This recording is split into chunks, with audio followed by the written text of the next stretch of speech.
अपनी कोशिश में तुमने कमी कर दी तो फिर नहीं सुनाई देगा, न दिखाई देगा, न सुनाई देगा। तो कहते हैं मन हटाओ काम से, मन को थोड़ा सा इधर से हटा के और दरवाजे पर जहाँ सूरत बैठी उसको नीचे मत उतारो। उतनी देर रुक जाएगा, 2 मिनट, 4 मिनट, 10 मिनट, 15 मिनट, उतने में काम होगा। बोलो।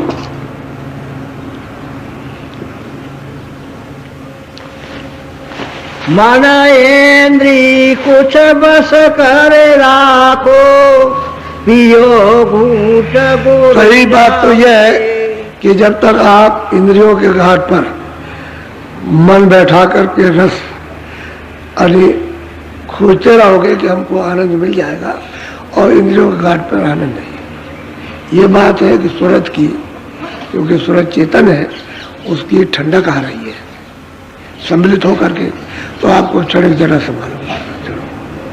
अच्छा फिर लेंगे आनंद, तो फिर कोशिश करते हो कि भाई वो आनंद को मिल जाए, वो आनंद मिल जाए हमको देखने का, सुनने का, खाने का, इन सब चीज़ों का। तो मतलब है, तो उसमें सूरत की ठंडक है, न कि मन का कुछ या पर्दे में कुछ है। पर्दों में कुछ नहीं, इंद्रियों में कुछ नहीं है, और सूरत की ही ठंडक, क्योंकि सूरत चेतन है, और चेतन में अगर खालिश निकल आए तब तो फिर काम ही उसका बन जाए, तभी तो उसको आनंद मिल जाए मन को। तो खालिश नहीं होती, यानी निर्मल नहीं हो पाती, पर्दे के अंदर दबी रहती है। इसलिए मन इंद्रियों के घाट पर, तो मन और इंद्रियों को कुछ बस कर के राखो और घाट पर इसको मन को लगाओ तो कुछ काम बन जाए। बड़ी तरकीब से, यानी पहले तो वो समझाते रहे सबको। जब महात्मा समझाते तो उनके पास कोई किताब नहीं, किताब की जरूरत भी नहीं पड़ती, और जब वो चले जाते हैं तो कुछ लिख देते हैं। तो फिर आप कहते हैं भाई अपने इस तरह से समझाया था, इस तरह से, तो महात्माओं का हो जाता प्रमाण कि भाई वो महात्मा ये समझा के गए इस तरह से। और बात यही है, क्योंकि आपको ये हो जाएगा कि नहीं ये विद्या ठीक है, ये रास्ता ठीक है, ये नाम ठीक है, और ये जो हमारे अंदर में आँख है, कान ठीक है। तो जब उन्होंने प्राप्त किया, प्राप्त कराया, तो ये हिम्मत होती है कि हम भी कर सकते हैं प्राप्त। जब औरों को प्राप्त कराया, दया हो गई, तो हमको भी मिल जाएगी दया। तो ये उसको साहस होता है और विश्वास होता है कि हमारे ऊपर भी कृपा कर देंगे, कृपा कर देंगे। जब औरों पर कर रहे हैं कृपा, तो फिर विश्वास कर तब काम बन जाता है। विश्वास हो जाए क्या कहते हैं, विश्वास, प्रीत प्रति विश्वास, तो वही तो उसके लिए है। यही तो सूरत का असली धन है, जगाने वाला, सूरत का साथ देने वाला। अब शील और क्षमा, संतोष, विरह और विवेक अगर ये इकट्ठी न हो तो ये काम, क्रोध, लोभ, मोह, अहंकार ये भगेंगे नहीं। जब ये इकट्ठे होने लगते हैं तो ये भागते, अपना दरवाजा छोड़ जाते। तो सूरत को सखियां मिल जाती है मदद करने वाली। शील, क्षमा, संतोष, विरह, विवेक, ये सच्ची सूरत की सखियां हैं। उसको जब मिल जाएंगी तो इस पर्दे में उसकी मदद हो जाएगी। ये जड़ पर्दा है, ये जो है जड़ पर्दा, इसमें मदद मिलेगी तो आप इससे ऊपर आ जाओ। सीमेंट के ऊपर यहाँ आना चाहिए। जब तक यहाँ नहीं आओगे ऊपर में, तब तक ये रात जो रहस्य समझ, ये रहस्य रघुनाथ कर देख न जाने कोई, जल्दी कोई नहीं जान सकता। जो जाने तो गुरु कृपा, और सपने में मोह न हो, कृपा होनी चाहिए गुरु। तो वो इसलिए आता है कि भाई तुम क्यों नहीं जोड़ते हो सूरत को नाम से, यही तो आवाज देता। कहते ये क्यों पक्षपात करते हो, तुम अपनी अज्ञान बुद्धि से पक्षपात करते हो कि हम ब्राह्मण, हम क्षत्रिय, हम ये, हम वो फलाने, ये छोटे, ये बड़े, ये कुछ नहीं। कोई जोड़ो, कोई जोड़ सकता। वहाँ उनके यहाँ पक्षपात नहीं है। उनके यहाँ तो ये है कि जो हर का वजह सो हर का हो, और जात पात पूछे नहीं कोई। कहते उसके यहाँ जात पात कुछ, पहले भी जात पात नहीं थे और अब भी नहीं है, और भविष्य में भी जात पात नहीं रहे। जात पात तो आपने अपने काम के लिए रखा, वो काम है। और वो शब्द का बोध है, तुम मास्टर हो, तुम काश्तकार हो, तुम दुकानदार हो, झाड़ू लगाते हो, तुम ये काम करते हो, ये तो नाम है उसका। काम जो कर रहे हो उसका नाम। अब किसी को कहोगे भाई ये दफ्तर में जाओगे तो किससे मिलना, तो बताओगे मैं उससे मिलूँ, बैठा हूँ, बैठा, तो किसका नाम है, काम का नाम है। जात तो नहीं है, जात नहीं है उसकी, कोई जात नहीं। इसी तरह से महात्माओं ने काम का का बोधन कराया था कि ये काम, उसका ये नाम था, तो आपने उसी को अज्ञान में जाति बना दी।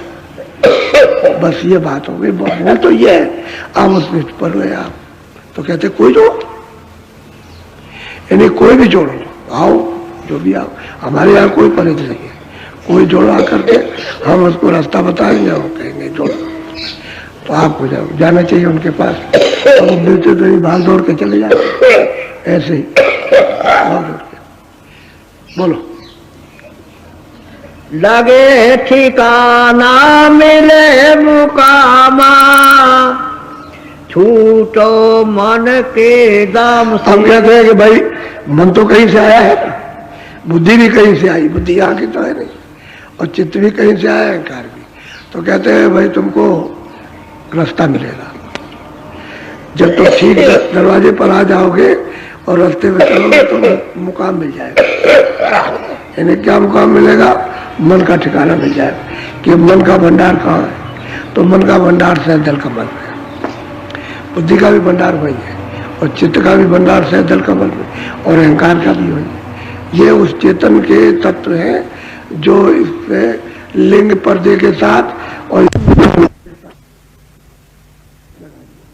इनमें सूरत एक भी नहीं है, लेकिन सूरत की वजह से ये चेतन हो रहा है, चेतन का ही तत्व है और इसके साथ चेतन हो रहे हैं। और वैसे उस तत्व में जब पहुंच जाएगा तो आगे नहीं जाएगा। उसी तत्व में, चेतन तत्व में, चेतन भंडार में जब ये मन बुद्धि चित्त अपने मिल गए तो फिर आगे नहीं जा सकते। तो सैदल कमल से तो आगे जाते नहीं, सैदल कमल से तो ऊपर में सूरज जाती है। तो कहते हैं भाई तुमको जब रास्ता बताया या नाम को तो तुम मुकाम पर पहुंच जाओगे जहाँ से तुम आए हो। ऐसे ही सूरत है, जब नाम को पकड़े तो जहाँ से आई उसकी पौड़ी बना रखती है सीढ़ी कि इस नाम को पकड़ो मुकाम पर पहुंचो, उस नाम को पकड़ो उस मुकाम पर, उस नाम को पकड़ो उस मुकाम पर। इस तरह से शब्द की सीढ़ी उसको पकड़ के चढ़ जाओगे, आप उनका जो यहाँ पर बखेड़ा है लेने देने का और जन्म मरण का और 84 सब छूट जाएगा। 84 भी छूट जाएगी, नरक भी, जन्म मरण भी छूट जाएगा और पाप पुण्य भी छूट जाएंगे। जब आप मुकाम पर पहुंचोगे कुछ नहीं रहेगा, सबसे छोटा। ऐसे ही है कि जब इधर से आप और स्वर्ग के कर्मों को साफ करो, चलो वैकुंठ में, और वैकुंठ के कर्मों को साफ चलो ईश्वर के लोक में। तो कहते हैं राह रखाना, गुरु से लेना। कहते हैं रास्ते का जब सब भेद है गुरु से लेना वो देगा, और सरल पढ़ो तो मिल जाए, उनकी सरल पढ़ो जा करके असली सीधा साधा रास्ता बता। और बिन सरला काम सरिया, जब तक उनकी शरण में नहीं जाओगे दीन नहीं बनोगे, और दीन होकर के भिखारी होकर के जब भीख मांगोगे तो रास्ता मिल जाएगा। और दीनों को रास्ता मिलता है और दीन ही चलते। और जो अहंकारी घमंडी है कि हमको जानते हैं, हम कुछ नहीं, उनको कभी कुछ नहीं मिला, वो वैसे के वैसे रह गए। दीन भिखारी होना चाहिए। तो कहते हैं कि भाई मुकाम पे पहुंचोगे तब तुमको ज्ञान होगा भाई ईश्वर कौन है, ब्रह्म कौन है, पारभूत। अभी कोई जानते उसकी रचना क्या है, अभी कुछ नहीं जानते। अभी तो पूरा यहाँ का भी नहीं मालूम, इस लोक का भी। तो जब यहीं का नहीं जाना तो वहां करके जाए, यहाँ का देख लो। तो यहाँ का अल्प ज्ञान है, अल्प दृष्टि है, इधर दिखाई देता है उधर नहीं, उधर दिखाई देता है इधर नहीं, इधर का देखो उधर जाओ तो इधर नहीं। यह अल्प बोध है, अल्प दृष्टि है, पर्दा है। इस पर्दे को उधर गए तो इधर का, उधर का दिखाए, उसके गए तो उधर का, इधर का कुछ नहीं दिखाई देगा, तो इधर का सब भूल गए आप। और उधर जाओगे तो इधर का भी दिखाई देगा, उधर का भी देगा। उधर उधर तो ज्ञान है ना, यह अज्ञान और विज्ञान है। उधर उजाला है, इधर अंधेरा। तो वो बहुत प्यार से कह रहे हैं भाई तुमको रास्ते का भेद मिलेगा और चलोगे मुकाम मिल जाएगा। नाम को पकड़ोगे शब्द को तो स्थान मिलेगा। तो पहले ही सैदल कमल पड़ेगा। वैसे तो नीचे और जूते हैं, लेकिन उनसे क्या प्रयोजन, असली जगह पर स्थान पर जाना, उसी का भेद बताया जाता है, यह स्थान है। तो जब वहां जाओगे मुकाम मिल जाएगा। तो मन के सब पकड़े से पेट उठ जाओगे कि उसका स्थान मिल गया, भंडार मिल गया, उसमें ले हो गया। फिर यही मन सब पर हुक्म चलाता, देवी देवताओं पर, ऋषियों मुनियों पर, तीनों लोगों पर ये राज करता था। आज उसकी मट्टी खराब हो गई, कि अपने भंडार से निकल के आया तो मार खा रहा। अब यही तो संत महात्मा बताते हैं कि भाई तुम तो बड़े बलवान थे, तुम्हारा हुक्म सब पे चलता था, और यहाँ कहाँ मार खा रहे इंद्रियों घाट पे। चलो तुम चलो यहाँ बैठो, सूरत का साथ दो और चलो हम तुमको मुकाम पर पहुंचाए। तो झगड़े से निकल जाओ, जन्म मरण छूट जाएगा, तब छूटेगा जन्म मरण। ऐसे नहीं तो इन कर्मों को इनको जलाओ यहाँ इस जगह। इधर में जब चढ़ाई करोगे तो ये सब कर्मों के पर्दे तो उधर स्वर्ग के स्वर्ग में जला दो, ये यहाँ जलेंगे, और स्वर्ग के जितने कर्म होंगे स्वर्ग में जलेंगे, और ऊपर के लोगों के जितने भी कर्म होंगे सूक्ष्म लोग की चढ़ाई में जल जाएंगे, जलेंगे सब शब्द के साथ। शब्द के साथ लग करके इसको जलाओ, साफ करो, पूरा साफ हो जाए। जब मन बुद्धि और चित्त अंतःकरण स्वरत निर्मल हो, यहाँ खुल जाए, खुली खुलाई। और जब तक ये गंदी है तब तक बंद है, तब तक बंद रहेगी। कान भी बंद रहेंगे, आंख भी बंद रहेगी, नाक भी बंद रहेगी, क्योंकि सूंघने को मिलेगा। और खुल जाएगी तो आंख भी खुल गई, कान भी खुल गए, नाक भी खुल गई, तो देखो भी और सुनो भी और सूंघो भी।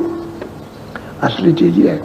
तो मुकाम मिले फिर उस पास नहीं होगा, सबसे छूट जाना होगा, क्योंकि सूरत को तो उधर जाना है, इस जाल से निकल जाए तो मन अपने मुकाम पर पहुंच जाए, उसको तो अपना स्थान मिल गया। उसी आनंद को, उसी मतलब ये है कि अपने उस तेज और अपनी शक्ति को ढूंढ रहा था, लोग ये ढूंढ रहा था इधर मिलेगी, तो यहाँ कहीं भी किसी नहीं।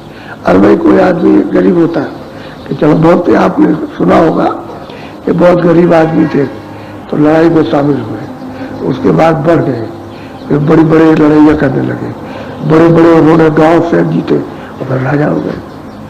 क्या सोचते थे कि भाई राज मिल जाएगा, सब पर हुक्म होगा और फिर हमारा हुक्म होगा, हमको आनंद मिलेगा।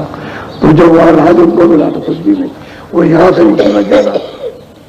पहले एक मुसीबत थी आनंद खोजने की, मतलब ये हजारों मुसीबतें खड़ी है, तो देखा यहाँ था कुछ भी नहीं।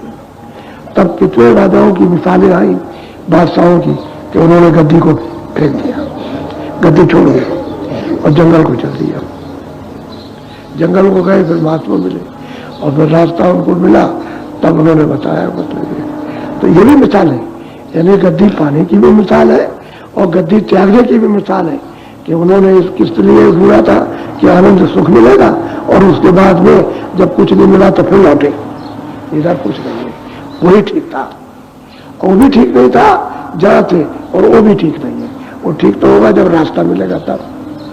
तो कहते हैं भाई मुकाम मिल जाएगा तो तुम इस झगड़े से बच जाओगे, सूरत आजाद हो जाए। सूरत मन बुद्धि चित्त और इंद्रियों के और शरीर के इससे आजाद होना चाहिए, तो वो शब्द को पकड़ के ही आजाद होगी, दूसरा कोई बन जाने का रास्ता नहीं है किसी तरह का। शब्द पकड़ के जा सकते, शब्द कहते हैं नाम, आवाज, बोलो।